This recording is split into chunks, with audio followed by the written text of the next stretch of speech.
Just say this, I miss you. It's been 2 Sundays that I have not preached in here on a Sunday morning. I've been in here, but I haven't been able to preach. But I'm not going to apologize for that. I think my wife did an amazing job ministering on the last 2 Sundays, and just really worked out, and it was good. I am blessed on Mother's Day / birthday / Wednesday was anniversary for us. I'm an exhausted husband, and but there you go with that. But, I just got to just brag on my wife because, a lot of times, I've seen pastor friends that their wife just kind of watches them minister, and I have got a minister for a wife. She preaches, she ministers, she loves on people. She's a counseling psychology major, so if you don't even know about it, she's already counseled you without you even realizing that. And so it's just been great. But it's a blessing to have someone like that. We're starting this series that we actually started a couple of weeks ago, and it's called Diamonds in the Rough. And Diamonds in the Rough is a series that my wife and I, as we began to pray last November about just, Lord, what do you have us to preach this next year? What do you have us to do in this church?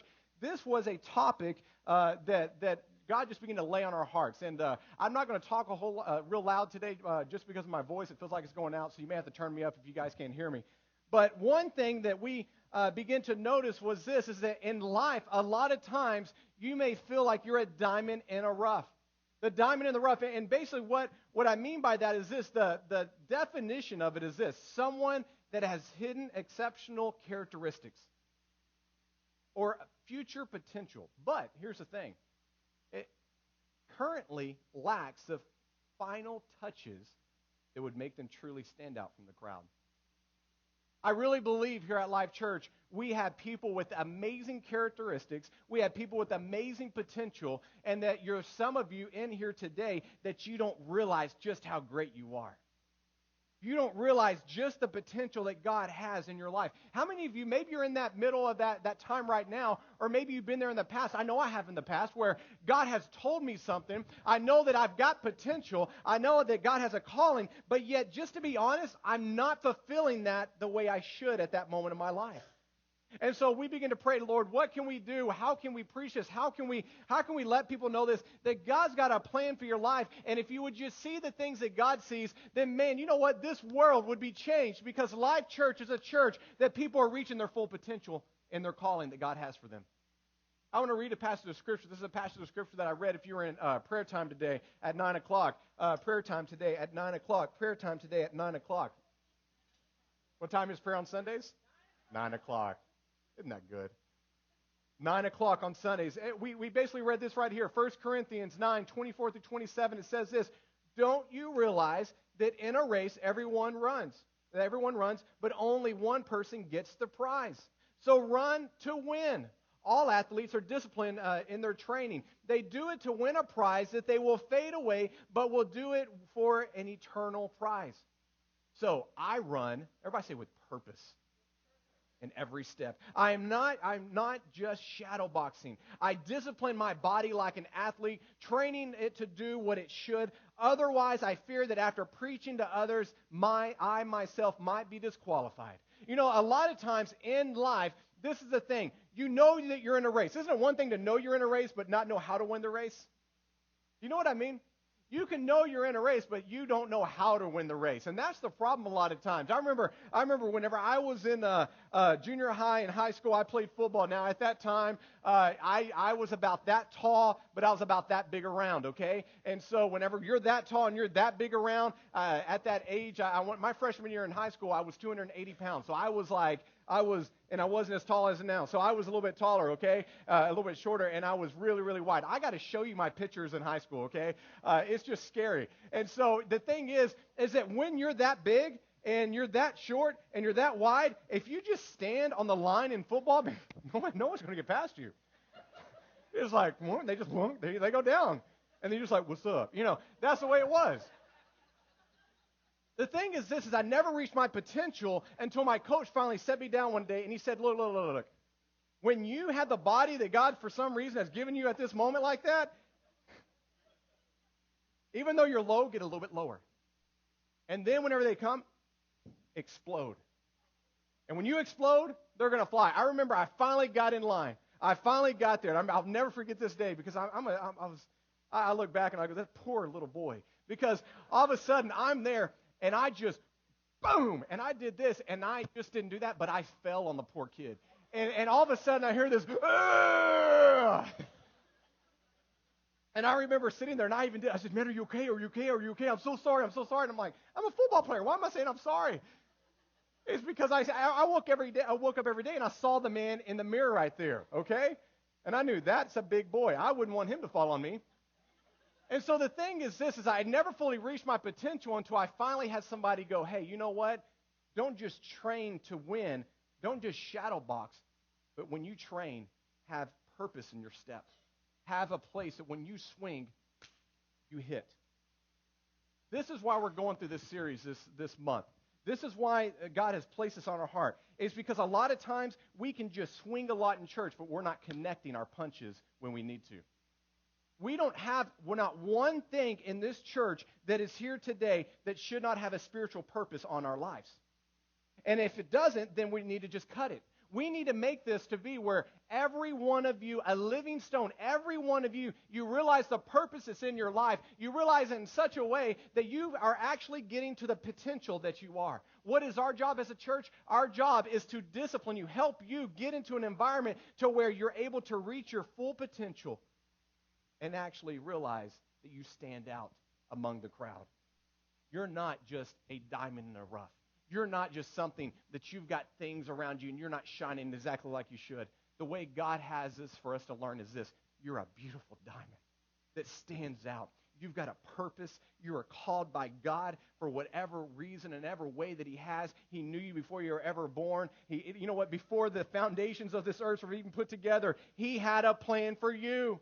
He knows who you are. And you know what? We shouldn't waste one breath of air not living up to the potential that God has called us to be. That is why we're doing this series. That is why we've gone through everything that we have for the last 2 weeks and then starting this today. Now, I understand that today is Mother's Day, and we're not going to forget about that at all. And you got to understand, helping people reach their potential, that is my passion of a pastor. If you want to have different pastors have different passions, if you want to know who I am, ask my staff already. My way of doing things is this. Look, we're going to do this together. We're going to walk together. Why? Because I don't want you to be a diamond in the rough. I want you to be an amazing, powerful utensil for the Lord that is being used. You are a diamond. So what is my passion? My passion is to help you find your passion. My passion is to find you, help your potential, and then we move forward together as we reach the kingdom of God like we never had before. This is my prayer as a pastor, that I'm not preaching to just individuals. I'm preaching to ministers. I'm praying that one day when we get here, every one of you, and I said this during prayer, you have that passion of going, God has called me to be a pastor. He's called me to be a missionary. To my work, to my family, to wherever I'm at. So we're talking about diamonds in the rough. And the sad thing is today on Mother's Day, there's people here today, there's women here today, there's moms here today that they may feel just like that diamond in the rough. They feel like they haven't reached that potential. Moms, you don't have to raise your hand if you don't want to, but how many of you have ever felt like you just haven't reached your potential that you could be as a mom? You know what I mean? I could have done this better. I wish I would have done that. What would have happened if I would have done this? I don't feel like I'm the mom that I should be. I feel like I haven't done the things that I should to be that potential. And a lot of times what we do is when we look at moms, we basically put so much pressure on them and we say, you know what, you're not the right type of mom that you should be. You know what, here's the way I believe things. I believe that when we see someone that isn't their potential, it's not necessarily their fault. It's because we haven't surrounded them with love and encouragement and accountability and saying, you know what, together, we're going to walk together. You're going to be awesome. You're going to be great. So what am I saying is this, is that moms, when they feel that way, a lot of times it's because their children and their husband hasn't surrounded them and said, you're a diamond. You're not a diamond in the rough. You have so much great potential. Look at who you are. Look at the great things. And so today, that's what we're going to do. We're going to talk about how to help our moms receive everything they need to so that they are handled properly and they are polished just right. You see, a diamond, a true diamond, in case you're wondering this is real, this isn't real, guys, all right? This is fake right here. But a diamond, what really makes it valuable is the way it's after it's found, the way it's taken care of, polished, the way it's cut, the way it looks nice. You know, when you look at that beautiful ring and stuff, you know what, that's not the way it was exactly found. And the thing is this, is that our moms aren't necessarily, and just if you're not a mom and you're a guy in here, you're like, well, I'm a guy. You know what? Even you are not looking like this because you are not allowing God's potential to be inside your life the way it should. And a lot of times, definitely for Mother's Day, it's because we haven't done our part to help you be the greatest mom you can be. What am I talking about? I'm talking about honoring your mom. I'm talking about loving your mom, showing her how great she is. And the thing is this, I have a feeling that here today, we've got a lot of people, they don't even see everything that their mom does. So maybe this video here will help you actually see how great and how blessed you are to have the mom that you have.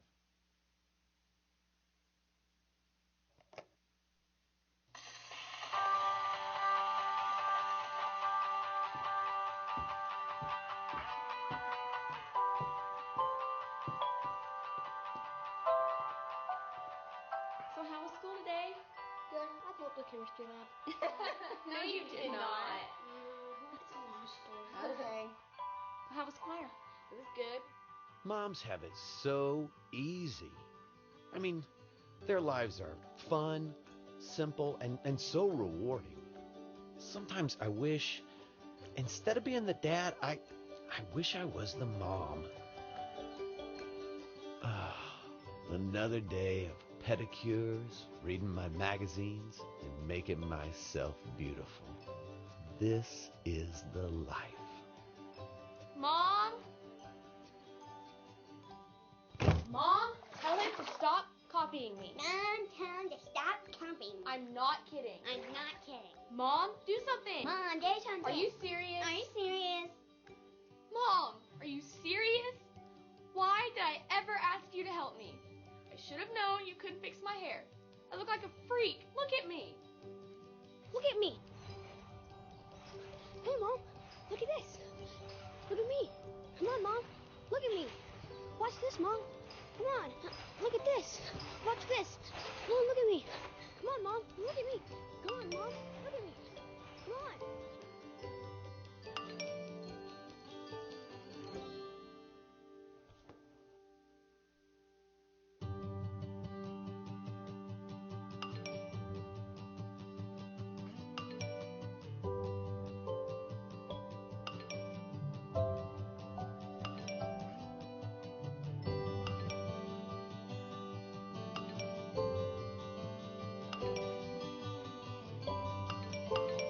Can you help me with this? Mom, I have a book report due tomorrow, and I haven't read any of this. Mom, if you don't help me, I'm going to fail school and be a loser forever. You don't expect me to read this all by myself, do you?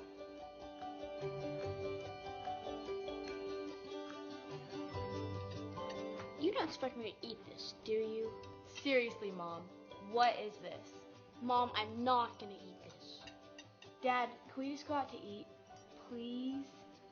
Hey, kids, be nice to your mother. If I eat this, I'm gonna throw up. Mom, I said I'm gonna throw up.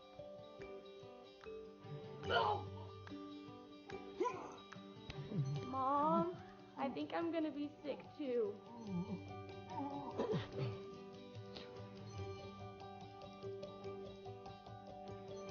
You're amazing. No, seriously. I don't know how you do it. I'm at a loss for words. Kids, come here. Get in here. Hug your mother. Tell her you love her. We're in the presence of greatness. Dad. Not now. Dad's on a roll. This is God's greatest creation, kids. You're smushing my face. Sorry. I'm sorry. And I'm sorry. Because I don't say thank you enough. I mean, the truth is, I don't deserve you. We don't deserve you.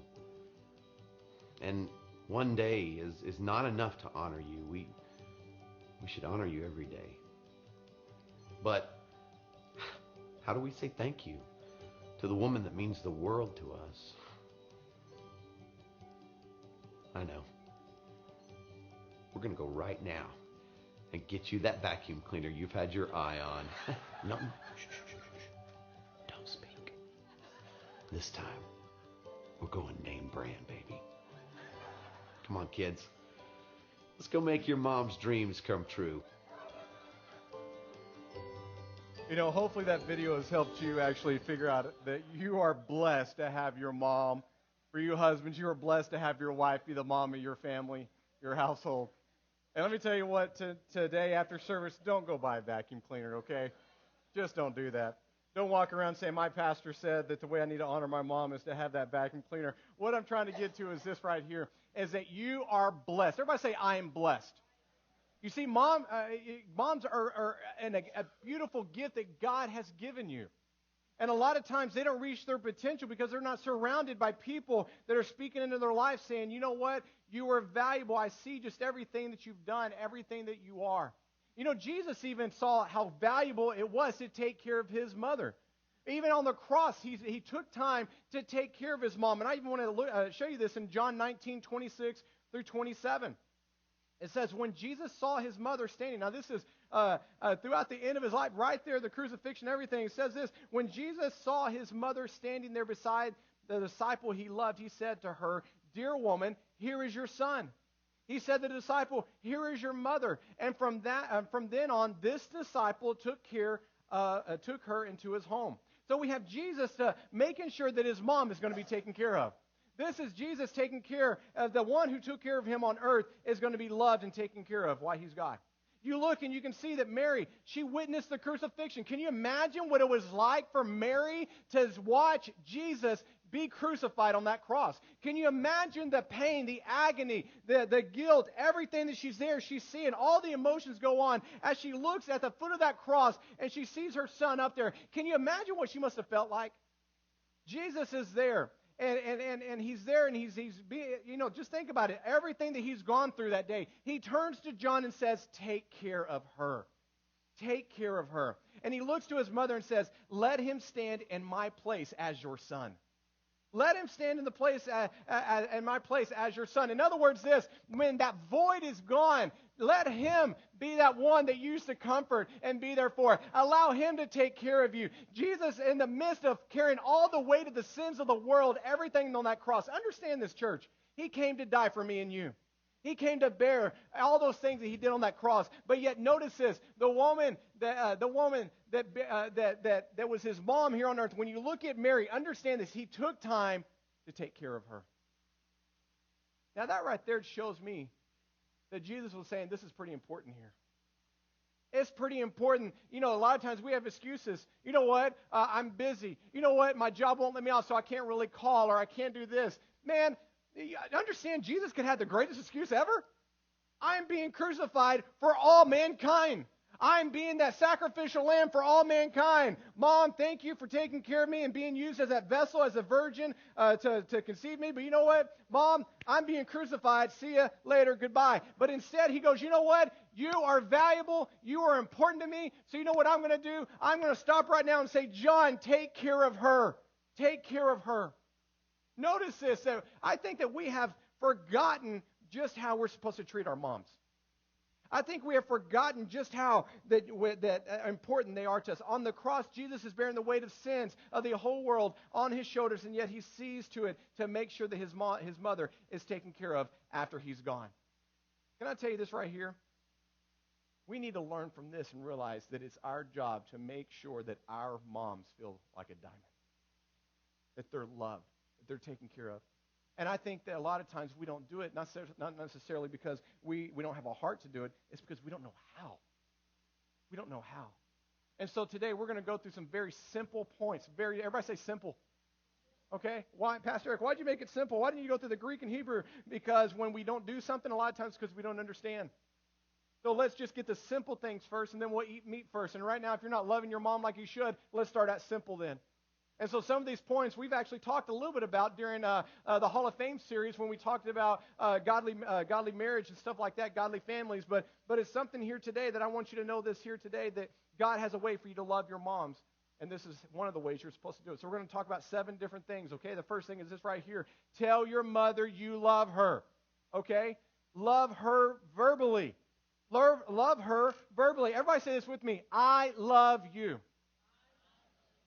Thank you. I love you too. You know, you are supposed to actually verbally tell your mother, I love you. And you're going, it is difficult. It's hard. I'm not good at it. You know what? Just express it any way you can. As a child, I've told you this, that I couldn't speak that good. And so I had to go to speech class all the time as an elementary kid. And you know, it was just hard. And so whenever I'd see an airplane, it would be, pain. And you know, anything. It didn't matter what it was. And I remember always telling my mom, it wasn't I love you. It was, and I would get all excited. I'd get all excited, and I'm like, and she just, I mean, to my mom, that meant the world to her. Because my son, who can't really talk good, poor child, he looks at me, and he just goes, and usually that would follow with, I want some Hakeem, because that was ice cream.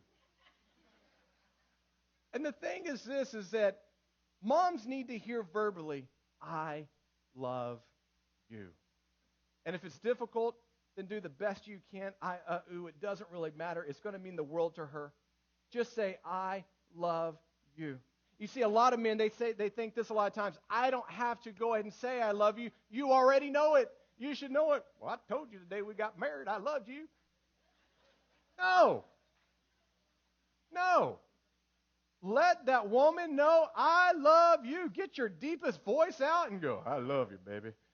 Let them know. Now, I know, Scott, you got the same voice I got. You know what I'm talking about. I love you. The thing is this, is that here's what I've noticed. Kids treat their moms the way that their dad treats their mom. If you're not a dad, that you don't realize the importance of saying I love you to your wife, your children are never going to look at your wife, their mother, and say, I love you. Your children needs to be brought up in a way that they're saying, I love you. They need to see that it is important to say that, I love you. Now let me stop right here and say this. Husbands, understand, your children are watching all the time. Let their mother know that she is loved, not just because you said it on the day of your wedding, but because you wake up and you say, I love you. It doesn't matter if that's your love language or not. If you've read the 5 love language books, okay, a lot of times we use that as a cop-out. That's not my love language. You know what? That's her love language. Okay? So every man in here, if you know that something is her love language, you better be doing that, all right? Make sure that you are saying, I love you. And here's the thing is this, is that so many times, this is sad. As a pastor, I can't tell you how many times I've gone to someone's deathbed, especially whenever I used to help out in hospice all the time. And I would go to that deathbed with that family, and they were there, and they were wanting to say, I love you. And it was already too late. They couldn't even communicate back. Can you imagine a mom that never hears verbally from that child, I love you? And then all of a sudden that mother who's now old and in bed and ready to go home to be with her Maker, to be with her Heavenly Father, to be there to worship in heaven forever, that her son or her daughter is there wanting to finally go, I love you. She can't communicate back. Yeah, I've been at those meetings. I've been there when families wept. I've been there throughout different experiences through hospice and just people in the church. And all I can say is this. You know, I'm praying she can hear you right now. You know, you just kind of comfort them. Don't put yourself in that position. Don't allow a pastor to have to sit there and go, we're praying she can hear you right now. Let it be where before it ever gets to that point, you know that your mom has heard you say, I love you. As a child, learn to say, I mean, whatever it is, do it now. Learn it now. Begin to speak it now. Why is this so important? I want you to understand this. God told us he loved us, didn't he? Tons of scripture we can look at. Let's just look right here, Isaiah 43:4. It says, others were given in exchange for you. I traded their lives for yours because you are precious to me. You are honored, and I love you. Jeremiah 31:3 says this right here. Long ago the Lord said to Israel, I have loved you, my people, with an everlasting love. With unfailing love, I have drawn you to myself. We need to understand that it's time that we begin to do what God has already done to us. And that is begin to take away all the fear of saying, I love you. Say it verbally. Just do it. I love you.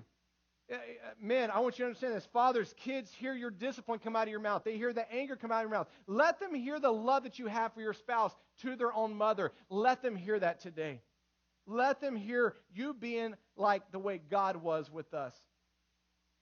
And the thing is this, is a lot of times we think it makes us less of a man to say that. Can I tell you, it doesn't make you less of a man. Can I just raise a hand right now? How many of you women here love to hear, I love you? And I want you to look around right now. I don't see any women going, is someone else raising their hand? Should I do that? No, they're going, please.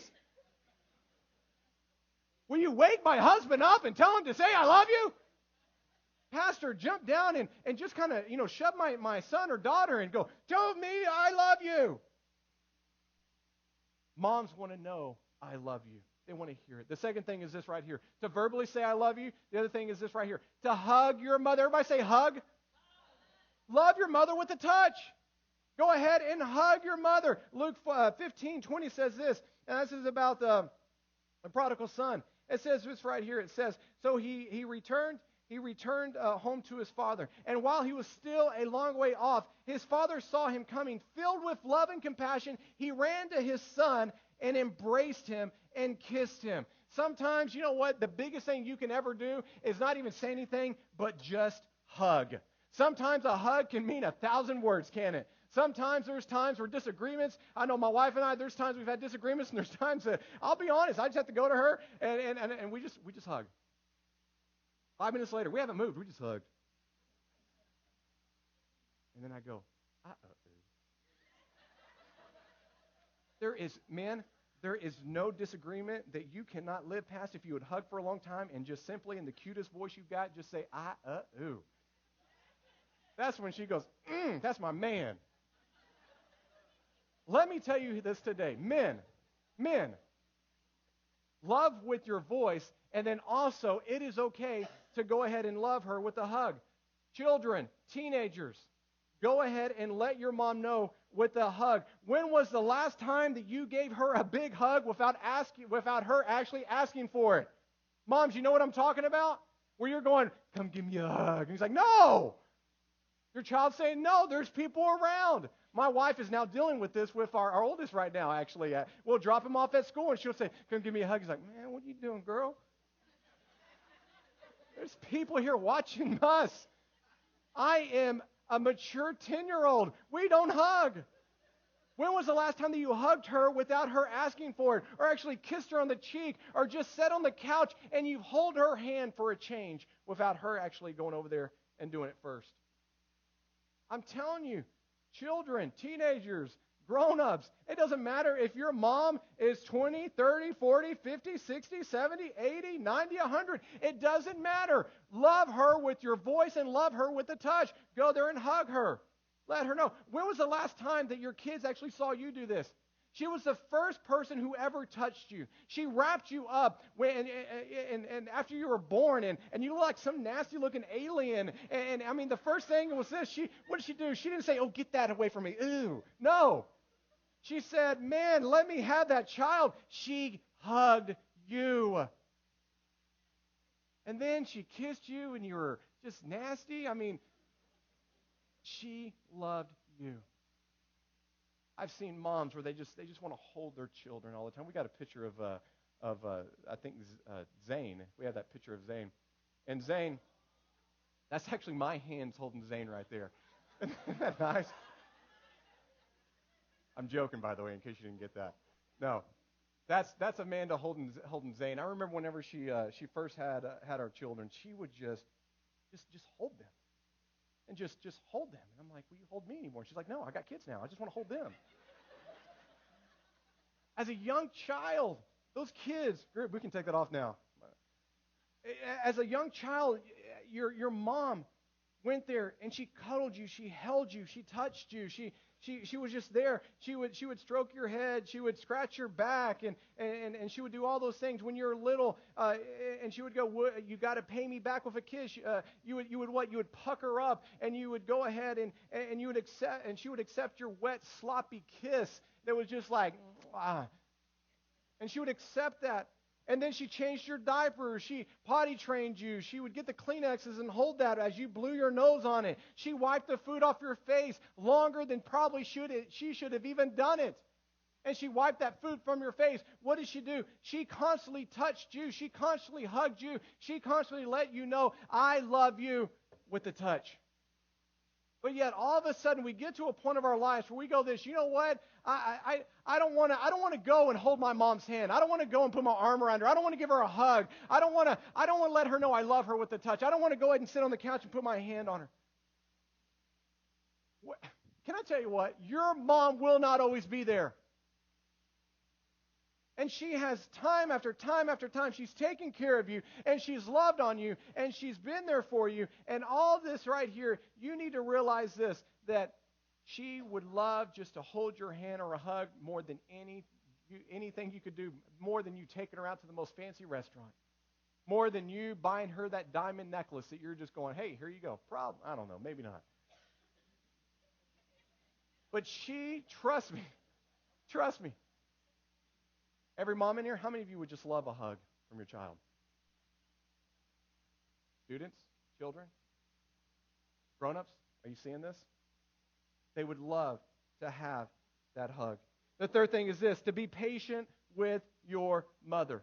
Be patient with your mother. Ecclesiastes 7:8-9 simply says this, finishing is better than starting. Patience is better than pride. Control your temper, for anger labels you a fool. Dads, you need to be patient. Your kids are watching.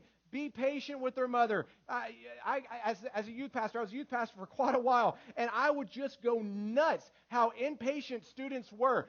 All of a sudden, they go, Mom, can you come give me some food? And so Mom would go to McDonald's, get the chicken nuggets, and they would go there and give it to the child. And I've actually seen it where one of those chicken nuggets were not from, they wanted it from Wendy's, but Mom got it from McDonald's, and they threw it down and got all angry and frustrated because the whole time they're waiting for her to leave the house, go get the food, and come here. It took 15 minutes. And how dare that end up happening? Mothers have an incredible job without no pay. Mothers have an incredible job without no pay. No position in business, the world, compares to the physical, emotional, and spiritual commitment that a mother has to actually have in their life. Think about this. Moms cook. They cook the meals. They scrub the house down. They scrub the children's faces. They go ahead and get the backpacks ready, the lunches, ribbons. They bake. They clean. They clean up the room. They clean up the child one by one. They're sitting there and they're watching the babies that are there. They're what? They're washing. They're ironing clothes. A mom's job is never over, and they don't get paid. It's one of those things that if you ever want to just be in trouble one day, go ahead and make the mistake and go to a lady and said, do you work or do you stay at home? You hear that? Ooh, those are some fighting words, huh? Women in here just went, no, he didn't. No, he didn't. You never go and you say, do you work or do you stay at home? Oh, you stay at home. Okay. You really don't do anything then. Wow. That's when you see that guy go to the emergency room. You see, in spite of all that she does for us, in spite of all those things, you've got to understand that we need to be patient with her and not impatient. I've seen kids that they go ahead and they look and they aren't really even respectful of understanding how their mom and everything that she's done and everything. Can I tell you that those clothes, they didn't just get picked off that floor on their own. I'm telling you, you need to be patient with your mother. Be patient. Be patient when she's taken time out to help you by baking your favorite cookies. When she's gone ahead and taken you somewhere because you've asked her to take you there. Be patient with her. The fourth thing is this right here. Listen. Everybody say listen. Listen to your mother. She's got fears. She has worries. Listen to her. Mothers, listen to you. Pour out your heart. How many of you remember those days that you just sat with your mom and you just talked and talked and talked and talked? And just sit there. There's times where I think my oldest loves this. He'll go with Amanda and they'll just talk. There's times now that Tate will say, it's secret time. Can I talk to you? And so what that means, I don't want Dad to know. There's usually about a girl or something. I'm like, dude, tell me. But at the ripe old age of 8, he'll go off and he'll talk to Amanda about the secret. And it's usually, I've got a crush gosh, Mom, don't say anything. But Mom, what do girls like? Do they like me to give them my banana during lunch? The thing is this, a mom will sit with their child and listen for everything. A mom will always listen. You know what? They'll always listen to their mom. And can I tell you what? A mom will usually listen to the child, and even though no matter what that child has done, they're going to be on their side. They're going to back them up. You know what I mean? They can be there and go, you know what? I know little Johnny keyed your car. I know he went ahead and he shaved your cat and your dog, but he's really a good kid. He's really a good kid. He didn't mean to shave those dogs. I don't know what that is. I'm sorry, but he's a good kid. I listen to him. He tells me things. The thing is this, your child, you got to understand, your children need to see that you to your own mother is listening to your mom. So those of you that you've got a 70-year-old, an 80-year-old, a 90-year-old mom, a 60-year-old, doesn't matter. Maybe you're in your 30s or your 20s. Treat your mother the way that you want your children to treat their mother. Listen to your mom. Talk to your mom. That's one of the things I love to do. I will always talk to my mom and just talk to her about things. She listens, and it's just a beautiful thing when she's there just to help me. And the thing is this, your mom is not always going to be young.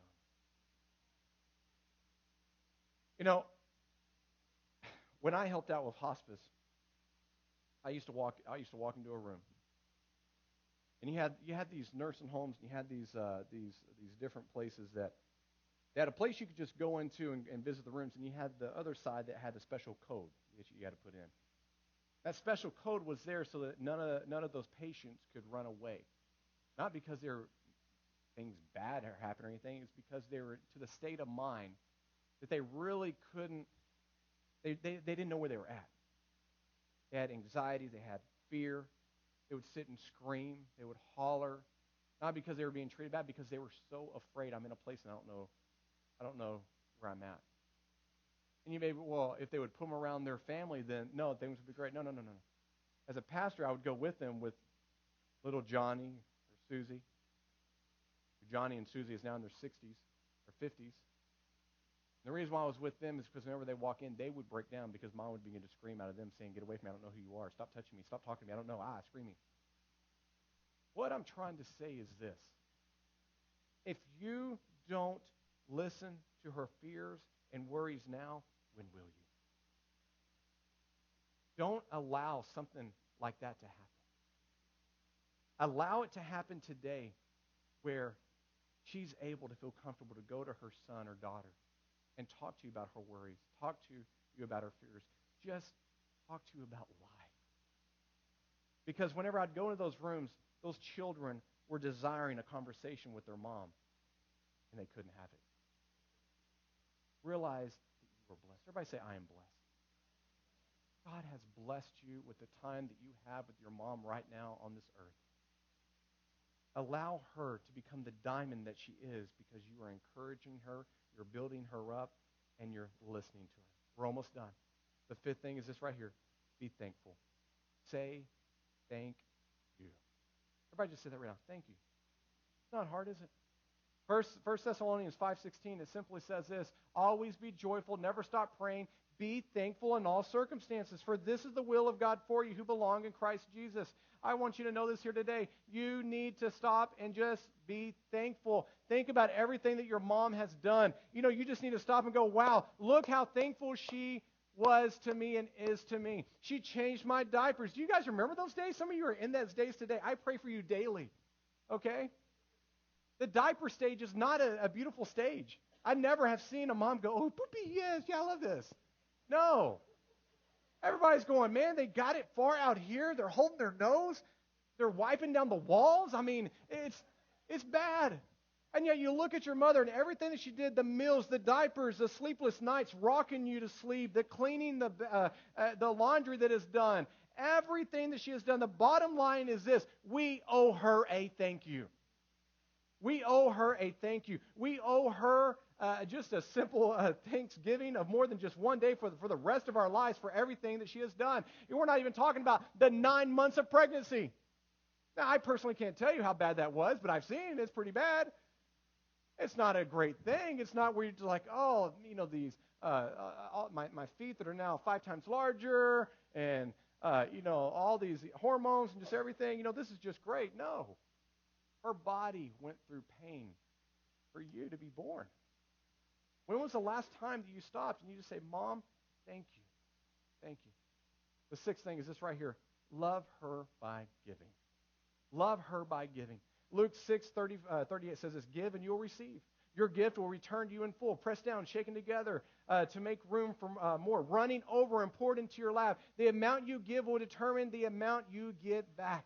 You know what? This is the way I look at life. I want to receive greatness from others. In other words, I want to receive love back from others. So here's the thing. I want my wife to receive love from my children to her. So what do I need to do as a husband, as a dad? I need to give thanks and love to my wife. It is hard sometimes to live a life of nothing but giving, but God wants us to go ahead and give to your mom. Give to people. Let giving be the biggest thing in your life. And the thing is that we've got to understand, I understand men, it's hard to share. I don't know. How many of you men do not like sharing your meals? Am I the only one? We'll go out to eat. You can ask Amanda. She'll go, I don't know what I want. I'll take this and you know what? I'll share yours. And I'm like, no, you're not. We will buy a third meal and you can have those and I'll eat mine. You ever seen those those commercials where the dog is like, ah? I mean, that's the way I am. We can be nice. We can have a nice romantic, dinner. We went the other day for her birthday, and we were out some, what was that place called? Porta Brits. Yeah, something like that. It's on the lake. Really cool. I mean, people were there. They're having a great meal, great conversations, and all of a sudden, people are watching because we're talking. She talks all of a sudden about sharing, and all of a sudden, as I'm talking in mid-sentence, I go, ah. It was just, people were looking at, what's wrong with this guy? And I'm doing that because I'm like, I'm not giving you my meal. But can I tell you what, as a mom, moms do nothing but give, don't they? We've been on long trips. I'll never forget this. We're moving from Northern California down to a place called New Iberia, Louisiana, back in 2005. And if you've ever driven that trip, especially with 2 U-Hauls and all this stuff and everything, you go through a lot of desert. And there's times where you don't even see a restaurant or a place to get food. And I remember, just the hunger from a kid and all this kind of stuff. My wife is like, you know what? You can have my meal. You can have my sandwich. You can have all that. And I'm just going to do without. And my kids are looking at me. I'm like, I'm sorry, dude. You're on your own. My wife just gave you food. I mean, what are you looking at me now for, right? Moms are different than men. Moms are different than dads. A lot of you are looking at me, and I've just gone down and down on your little pole here, haven't I? What I'm trying to say is that moms have a sacrificial type of love of giving. They really do. They will go without to take care of their children. They will go without to make sure that their children have clothes. They will go without to make sure that their children are fed. And when was the last time that you looked back to your mother, however old she is, and you gave back to her? You gave her something. When was the last time that you just said, Mom, I love you. Because I love you, I'm going to give you this. The last thing is this right here. Love her by honoring her. Everybody say honor. Exodus 20:12 simply says this, honor your father and mother. Then you will live a long, full life in the land of the Lord your God has given you. Honor basically means high respect. It's something that we need to honor our moms, give respect to our moms. Not just a day or a week, but for the rest of their lives, we need to honor them. We need to honor them. And that's what we're going to do today. I want you to just see the importance of what it truly is like to have a godly mom, a godly woman. Is this right here, Proverbs 31:10-11. You want to see what a great woman is? Look at Proverbs 31 at certain times of your life. It says this, it says, who can find a virtuous and capable wife? She is more precious than rubies. Her husband can trust her, and she will greatly enrich his life.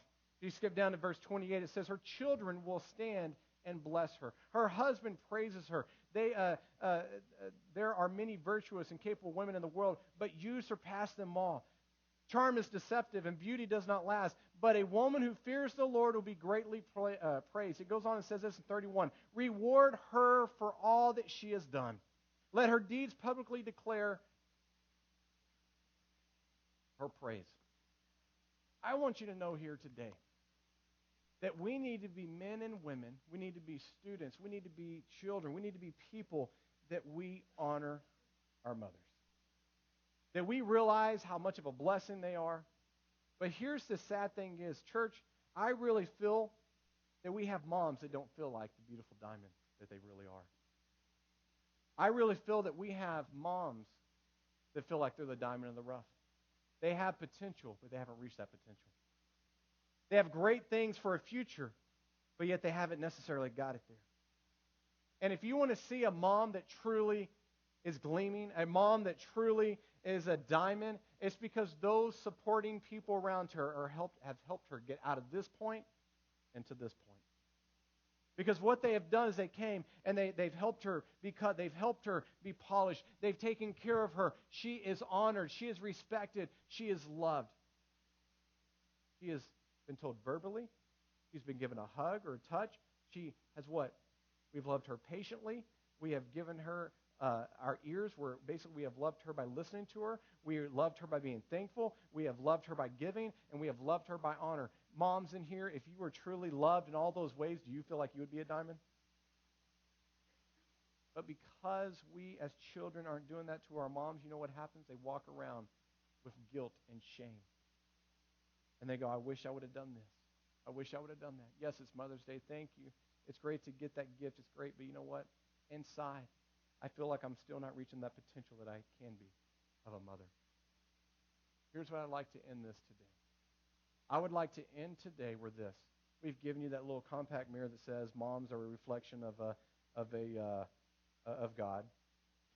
And you need to understand that everywhere you go, you're a reflection of God. That's why we want you to have that, so you remember that when you're at work, when you're at home, when times are tough, be the reflection of God. But here's something else, too. I want you to know this here today, that you're not a diamond in the rough for all of you moms. You are a diamond. Now, what's the definition of a mom?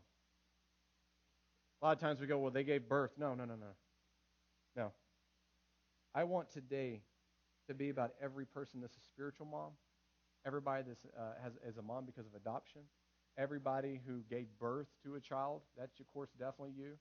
But a lot of times that last category is what we think a true mom is. And you know what? I know a lot of people that a mom in their life is that spiritual mom. You know what I'm talking about? Just loved them through the hard times. It's been there for them. And so if you're one of those three categories, could you please stand? You're a mom in here. You're a spiritual mom. You've adopted someone. You see, you don't even have to have papers of saying adoption, but there's someone in your life that you have poured into and you're that spiritual mom.